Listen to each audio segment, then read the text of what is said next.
Welcome back, or welcome if you're just joining us. This is the France 24 debate. We're talking about austerity, perhaps being threatened by the specter of a slowdown in growth and perhaps even a return to recession. We're talking about it with Bolash Egert of the Organization for Economic Cooperation and Development, the OECD. Also with us, Michel Martinez of French bank Société Générale, Marjorie Alexandre of French Trade Union Confederation Force Ouvrière from London, Jan Randolph of market analysts IHS Global Insight, and from New York, Georges Hugeux runs commercial bank Galileo Global Advisors. Just before the break, we were talking about the risk of perhaps not going too far with austerity and in the same instance snuffing out consumption and growth. But yet, the word that's been on everyone's minds here in Europe, just like in the United States over the past several weeks, has been the idea of perhaps constitutional amendments to balanced budgets. They've talked about it in the U.S., obviously. They've talked about it in France, even in Spain, where there's a socialist government and 20% unemployment. The Prime Minister says he wants a so-called golden rule. Our economy has created jobs for the first time in almost 3 years. For the first time since the autumn of 2008. This has happened in all sectors but the construction sector. That explains some of the initiatives that the government took last Friday. Jan Randolph, when you've got 20% unemployment, is it the right time to talk about balanced budget amendments? Well, I think the main point about that is to show the people who lend to you, the bond markets, that you are serious about getting a grip on your finances, not just today, but over the next several years. And a balanced budget rule is one of the ways you can do that. The Germans have that.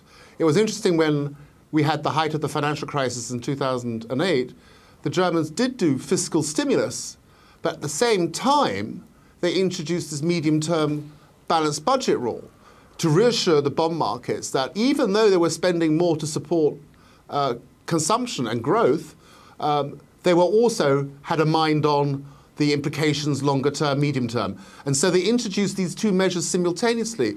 And that gives bond markets a lot of confidence in the borrower, in this case the German government. Now if France and Spain can get to a similar position where it can convince the bond markets that it can support growth when it needs to, but at the same time has just a keener eye on debt levels 3 or 4 years down the road, you're in an excellent position if you can command that sort of confidence. Hang on a sec. I want to bring Georges Hugeux in on this because you were mentioning in the first part about how you doubted the words of the U.S. Federal Reserve. How about the words of politicians on both sides of the Atlantic? There, when you hear Jan Randolph talking about measures that promise balanced budgets 4 years down the line, in politicians' terms, that's a long time, is it not? Yes, it's a long time. It's a very good intention, but I have to tell you that the problem of Europe is in the next 6 months. Nobody cares about 2018. And there is something deeply missing here, and it is the problem of many countries. We need to start selling government properties, privatization of companies, and we need to do that to reduce the debt, because debt goes straight. Why would the government of France have stake in 3 different energy companies for tens of billions of euros? We need also to decrease the pressure of the debt, as well as we need to improve the budgetary situation. I think the difficulty of Europe at the moment, when you see that Greece now, the yield for 2-year bonds is at 42%, you realize that we are way beyond any situation that allows any marge de manœuvre. We cannot wait. The measures have to be already taken in 2011. And what do I read? 1 billion euros in the savings for this year. That does not make sense. We don't have 2 or 3 years, and a balanced budget like Germany says in 2015, I think they will do it. The balanced budget of 2013 and the golden rules in France is completely unrealistic. Michel Martinez, do you agree? the golden rules can be a tool, but I'm not sure that it will solve the debt crisis either in the US or in the Eurozone. I think that what is more important is two principles. First, or two facts: a strong determination, a strong will to meet the fiscal targets and to meet the commitments. So that means not changing the targets every year, for instance. That's the first point, a strong determination. And the second point is the implementation.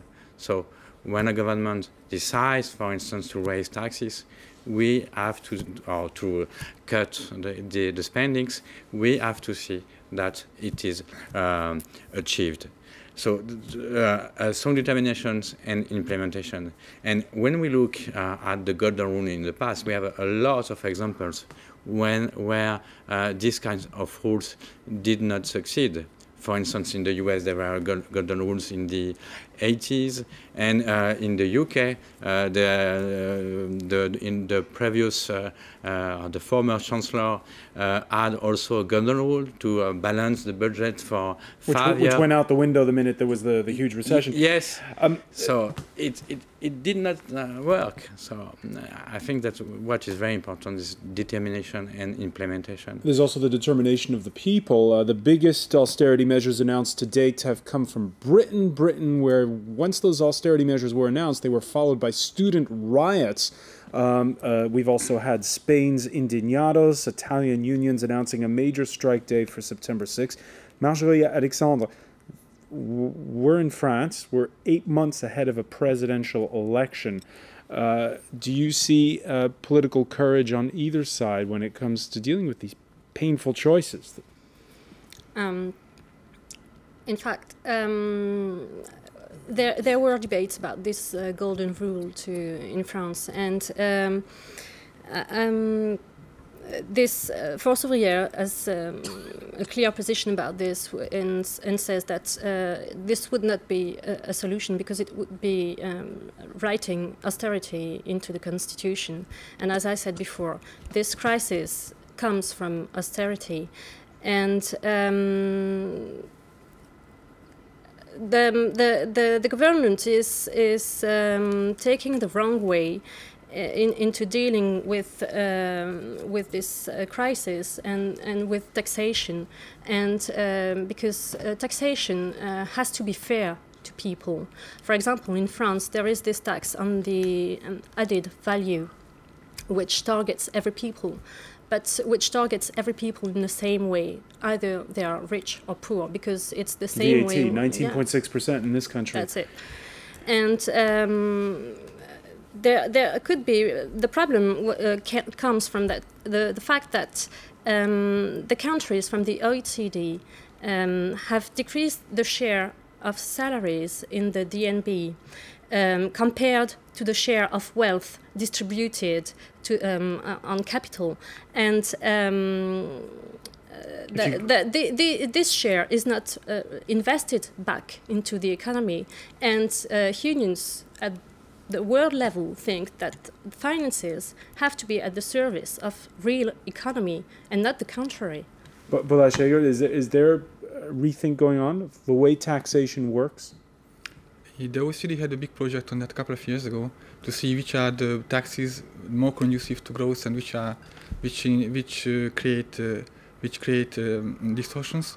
So basically, this project showed that green taxes, like environmental taxes, are not very distortive, as well as property taxes, and VAT taxes also come as one of the least distortionary taxes. So if you were to change the taxing mix, then probably you should go in the direction of these taxes if you want to increase taxes. And of course, there's another tax which is being talked about now on both sides of the Atlantic, which is taxing the rich.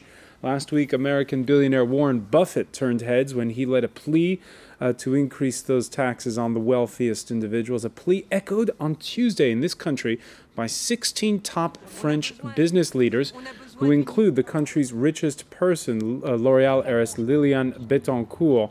The PM has heard their call, it seems. The income tax rate for those who earn more than 500,000 euros to rise 3% until we're closer to a balanced budget. And we have some reactions to that on the France 24 Debate Facebook page. Gareth Rice writes, good luck with getting the rich to pay up, while Adabong says, oh yeah, this is what makes us Europeans different from Tea Party goers. And he asks, Adabong asks, what about taxing the banks double? So, Michel Martinez, your thoughts on this? First of all, this talk about increasing taxes on the very wealthy, is that a good idea? And what do you think of Adabong's suggestion there? No, of course. When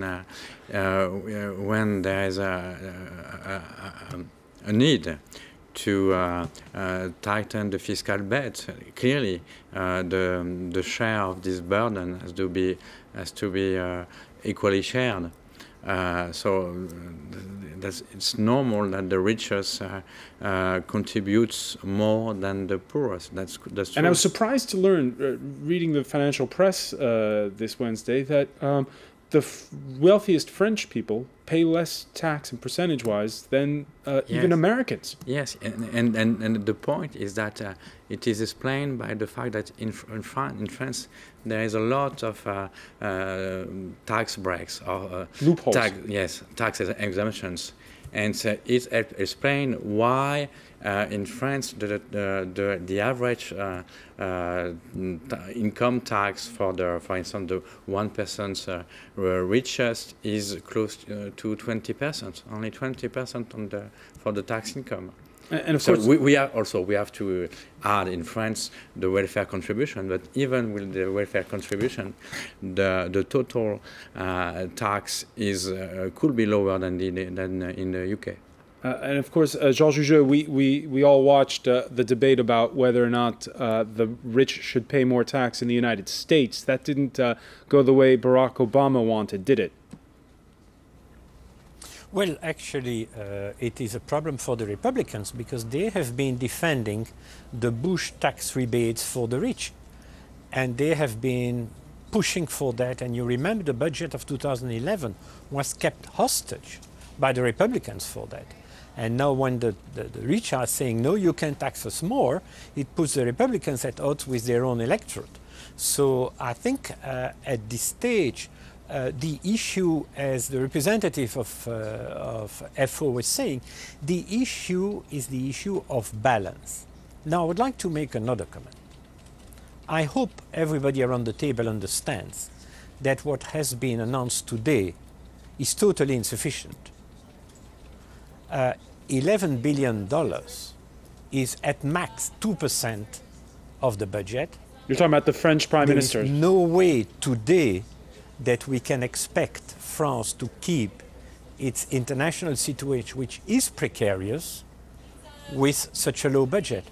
In September 2010, the government committed to the European Union to reduce for the next budget the expenses by 40 billion euros. So this is a budget that basically will not convince the markets.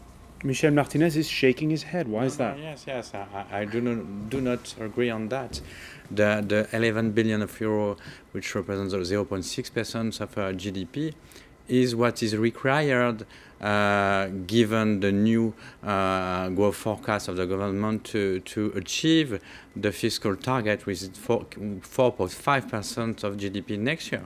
That's not what and in fact the fiscal deficit will be decreased from 5.7% of GDP this year to 4.6% of GDP next year. So the drop in the fall in the fiscal expenditures and the increase in the tax receipts is higher than these 11 billion of euro. And what we've learned in this crisis is that one country's sovereign debt problems are all the whole continent, and perhaps even the whole world's problems. And thus, in Europe, just as in the U.S., there was the argument at the start of the month over raising the debt ceiling. Here in Europe, the argument has been over the creation of Eurobonds that would spread the risk on sovereign debt. And some people are saying emphatically no. I don't know if we have to develop further. But at present, we have this dramatic crisis. Eurobonds are exactly the wrong answer. They would lead us into a union of debt, not a union of stability. Jan Randolph, when the Germans say no, do they mean yes or do they mean no? Well, I think they mean not now, but not never. The Eurozone and the Euro project is a project, a long-term working project. Now, I can foresee even the Germans accepting Eurobonds in the future if there are tight rules regarding the fiscal situation. They also are right to say this is not the panacea that people are calling, because the root problems are to do with debt, too much of it, and that means getting a grip on your finances. But it also means you're not doing your homework when it comes to growth. The Germans have done their homework. They were growing very nicely last year and in the first quarter. And their budget deficit's on course for balance. It is also true that simply Germany effectively guaranteeing the debts of Spain and Italy and Greece does not provide them with an incentive to make sure that they get their own fiscal house in order and also to loosen up their economies for more growth. It spreads weakness. And I think the French also agreed with that. The French also agreed that you can't have this Euro debt union without the necessary prerequisites. That's the fiscal union, effectively.